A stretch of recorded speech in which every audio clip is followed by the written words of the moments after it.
আমার বন্ধুগণ, আমার ভাইরা, মুসলিম হতে হলে, ইমানদার হতে হলে মুসলমানদের জীবনে কত ঘাত প্রতিঘাত আসবে, কত ত্যাগ স্বীকার করতে হবে, কত ত্যাগ স্বীকার সাহাবে কেরাম করেছেন, আম্মে কেরাম করেছেন। আপনি যে নবীর ইতিহাস ঘাঁটতে যাবেন, সে নবী আক্রান্ত হয়েছেন রাষ্ট্রযন্ত্র কর্তৃক। যে সাহাবীর আপনি ইতিহাস ঘাঁটতে যাবেন, তারা আক্রান্ত হয়েছেন রাষ্ট্রযন্ত্র কর্তৃক। আজকের দুনিয়াতেও যারা হক কথা বলে, তাদের বাড়িতে থাকা হয় না, তাদেরকে থাকতে হয় জেলখানায়। আসতে বলবেন না, জোরে বলেন ঠিক কিনা। জেলখানায় থাকতে থাকতে জীবনটাও চলে গেল।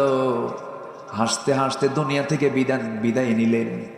তিনি তো বেঁচে গেলেন, আমাদেরকে কাঁদিয়ে কাঁদিয়ে এই ভুবন ছেড়ে চলে গেছেন।